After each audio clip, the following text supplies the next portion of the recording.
मनुष्य को भगवान का दिया सबसे सुंदर तोहफा है आँखें। इन्हीं आँखों की बदौलत हम इस कायनात में भगवान की बनाई खूबसूरती को देख पाते हैं।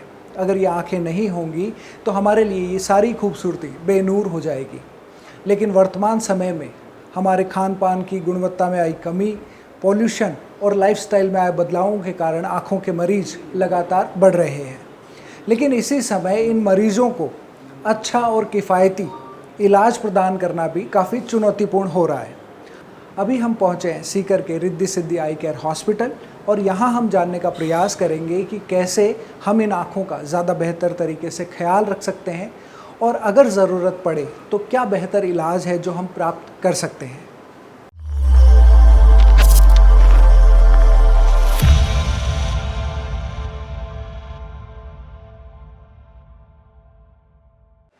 नमस्कार, मेरा नाम है दिनेश और आप देख रहे हैं सीकर संदेश। किसी भी आंखों के अस्पताल में सबसे ज़्यादा संख्या उन मरीजों की होती है जिन्हें उम्र के साथ होने वाली बीमारियां जैसे मोतियाबिंद और काला पानी परेशान करता है। बहुत सारे मरीज ऐसे होते हैं जिनकी आंखों में बचपन से ही विकृतियां होती हैं। इसके अलावा वर्तमान समय के लाइफस्टाइल में आए बदलाव की वजह से बीपी और डायबिटीज़ जैसी बीमारियों की वजह से भी आँखों को काफ़ी नुकसान पहुँचा है। और सबसे अंत में अगर हम बात करें तो वर्तमान समय के सबसे बड़े आँखों के दुश्मन मोबाइल के स्क्रीन टाइम की वजह से भी बहुत सारी बीमारियां बच्चों से लेकर बड़ों तक परेशान कर रही हैं। तो हम यहाँ के डॉक्टर से बात करते हैं और उनसे जानते हैं यहाँ पर आने वाले मरीजों की बीमारियों के बारे में और कैसे हम आँखों का ख्याल रखकर इन बीमारियों से काफ़ी हद तक बच सकते हैं। इसके बारे में बात करते हैं।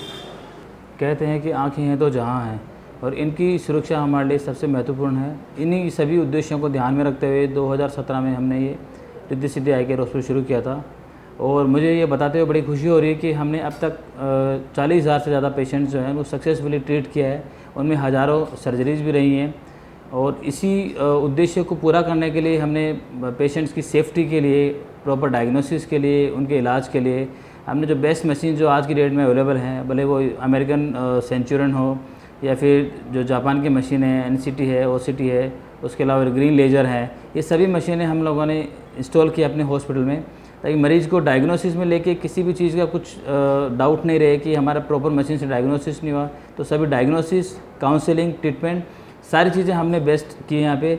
इसके अलावा हमारा हॉस्पिटल शेखावटी का पहले NABH आई हॉस्पिटल है जो कि इसको अप्रूवल मिला है, जो पेशेंट सेफ्टी के लिए माना जाता है। उसके अलावा आर्मी पर्सनस के लिए ECHS, स्टेट गवर्नमेंट एम्प्लॉय जो राजस्थान सरकारी कर्मचारी उनके लिए RGHS, ASIC कर्मचारी और जितने भी TPA हैं उन सभी के हमारे पास में कैशलेस फैसिलिटीज़ अवेलेबल है। बट मेरा मानना यह है कि सभी पेशेंट्स को से या सभी लोगों को अपनी आँखों का प्रॉपर ध्यान रखना चाहिए।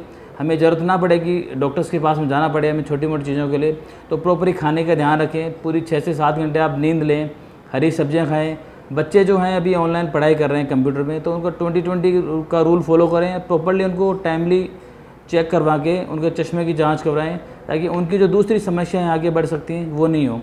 और अभी जैसे हमारे एग्रीकल्चर लैंड है, पूरा हम ग्रामीण परिवेश से जुड़े हुए लोग हैं, तो फसल कटाई के समय, जुताई के समय हमेशा क्या है आँखों में इंजरीज़ के चांसेस रहते हैं।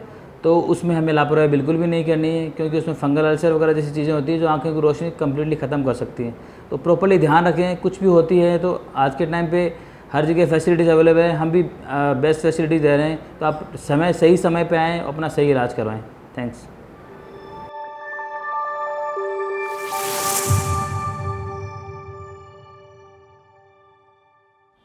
देखो, ये बच्चे को मतलब जन्म से ही मोतियाबिंद की शिकायत थी, इसको दिखता नहीं था। तो फिर यूँ घर वाले भी हम लोग थोड़े से परेशान थे, पता नहीं बच्चे का क्या होगा क्या नहीं। तो फिर किसी ने हमें हॉस्पिटल के बारे में बताया, डॉक्टर साहब के बारे में बताया कि बहुत अच्छा हॉस्पिटल है, अच्छे डॉक्टर हैं। तो हम लोग यहाँ पे आए हैं और डॉक्टर साहब ने अच्छे से हमारी बात सुनी, ठीक से इसको समझा। तो बच्चे को डॉक्टर साहब ने हमें विश्वास भी दिलाया था कि इसका ऑपरेशन बहुत अच्छा हो जाएगा, सक्सेसफुल हो जाएगा और बहुत अच्छा हुआ है, कोई शिकायत नहीं है। और इसको मतलब बगैर बेहोश किए हुए डॉक्टर साहब ने इसके अंदर लेंस डाले हैं और अभी बच्चे को बिल्कुल ठीक दिख रहा है, साफ दिख रहा है, खेलने कोई समस्या नहीं है, कोई दिक्कत नहीं है। 6 साल का बच्चा है जिसके कि जन्म से ही मोतियाबिंद था और ये मैं संभवतः समझता हूँ कि राजस्थान में ये शेखावटी का पहला केस है जिसको कि हमने टॉपिकल फेकोएमल्सिफिकेशन से किया है। नॉर्मली इतना छोटा बच्चा समझदार नहीं होता है तो हमें उसका करते बच्चे को पूरा बेहोश करके फिर मोतियाबिंद की सर्जरी करते हैं। इस बच्चे को हमने सिर्फ एक टॉपिकल ड्रॉप होती है आँख में डालने की, जिससे कि कॉर्निया सुन्न हो जाता है उसको सुन करके हमने इस बच्चे का ऑपरेशन किया है। बच्चा बहुत कोऑपरेटिव था और हमारी सर्जिकल स्किल्स वगैरह और जो मशीन्स हैं वो भी बहुत अच्छी हैं, तो हम इस चीज़ को कर पाए। तो बच्चे को एक तरह से जो जीए का जो रिस्क होता है उससे हम बचा पाए। और एक एक करके हमने दोनों आँखें बच्चे की टॉपिकल फेकोमी की है।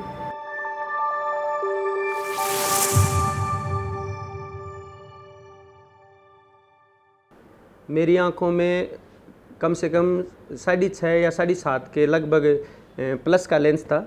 और मैं रिद्धि सिद्धि हॉस्पिटल में डॉक्टर राम सिंह जी के पास में आया, उनसे पूछा कि सर क्या मेरी भी आंखों में लेंस डल सकता है, या मैं भी ये फैशन वाले चश्मे भी लगा सकता हूँ क्या, या ये नाक पे ये पावर वाला ही घसीटता फिरूँ। तो इन्होंने कहा मैं चेक करूँगा, चेक करने के बाद मैं आपको बताऊँगा। इन्होंने चेक किया और चेक करने के बाद में इन्होंने कहा कि आपके बिल्कुल लेंस डल सकता है और मैं गारंटी लेता हूँ आपको कहीं कोई दिक्कत नहीं आएगी। और मैंने भी वही फिर भैंसे वाली छाती की और इनके पास में आ गया। इन्होंने लेंस डाला और 15-20 दिन का इन्होंने फ्रेज बताया था। मैंने 2-2.5 महीने इसका फ्रेज रखा, साबुन वगैरह या पानी वगैरह नहीं लगाया। अब एकदम आँख बिल्कुल सही है और मैं शिव तांडव पढ़ता हूँ अब, वो भी बिना चश्मे के, और फैशन वाले चश्मे भी लगा लेता हूँ। भलाओ इनका, डॉक्टर राम सिंह जी का और इनके स्टाफ का बहुत ही अच्छा व्यवहार है। बनवारी जी कॉमेडियन जो हैं वो उनके काफ़ी ज़्यादा चश्मे का नंबर था, तो उसमें लेसी कैटेगरी में वो फिट नहीं आ रहे थे। तो सेकंड ऑप्शन हमारे पास में था कि उनको कुछ ऐसा लेंस डाला जाए जिससे वो अपनी गाड़ी भी चला सकें, रात को ड्राइविंग में दिक्कत नहीं हो, और इंटरमीडिएट डिस्टेंस यानी लैपटॉप या डेस्कटॉप पे काम करना वो भी कर सकें, और अगर मोबाइल पे काम करना है, कुछ रीडिंग काम है, वो भी कर सकते हैं। तो हमने फिर उनके लिए पैनऑप्टिक्स लेंस एल्कॉन कंपनी का आता है जो अमेरिकन लेंस है, तो ट्राइफोकल कैटेगरी में आता है, जिसमें दूर भी और बीच वाली दूरी और साथ में नज़दीक वाली दूरी, तो तीनों ही चीज़ें कवर कर सकते हैं। तो टेक्निकली बहुत एडवांस लेंस है और काफ़ी लोगों में इम्प्लांट किया है, बहुत अच्छे रिजल्ट है इसके। Thank you. Riddhi Siddhi I care hospital में बेहतरीन इलाज के लिए उपलब्ध तकनीक एवं मशीनों की अगर हम बात करें तो यहाँ पर राजस्थान की प्रथम एल्कॉन एक्टिव सेंचुरियन मशीन द्वारा एक्टिव फ्लूडिस्क ऑजिल तकनीक से मोतियाबिंद के ऑपरेशन की सुविधा, डायबिटिक रेटिनोपैथी एवं पर्दे की जांच के लिए ओसीटी मशीन की सुविधा, आँख की सोनोग्राफी के लिए बी स्कैन मशीन की सुविधा, आँख के पर्दे की विभिन्न बीमारियों, शुगर, पर्दों पर रक्त के जमाव आदि के उपचार हेतु ग्रीन लेज़र मशीन, काला पानी की जांच के लिए एनसीटी मशीन एवं उपचार के लिए याग लेजर मशीन उपलब्ध है। इसके अलावा भी अन्य आवश्यक संसाधन और सुविधाएं इस अस्पताल में मौजूद हैं। साथ ही इस अस्पताल में ECHS यानी भूतपूर्व सैनिकों, RGHS राजस्थान राज्य के वर्तमान कर्मचारियों एवं पेंशनर्स के लिए, ESIC एवं अन्य बीमा कार्ड धारकों के लिए निःशुल्क इलाज की भी सुविधा उपलब्ध है। आज के इस वीडियो में हमने आँखों की बीमारियों और उनके उपलब्ध इलाज के बारे में चर्चा की। उम्मीद करता हूँ आप अपनी आँखों का ख्याल रखेंगे। इसके अलावा अन्य किसी भी जानकारी के लिए आप नीचे दिए गए नंबर पर संपर्क कर सकते हैं अथवा अस्पताल में पधार कर आप चिकित्सकीय परामर्श भी ले सकते हैं। बहुत बहुत धन्यवाद।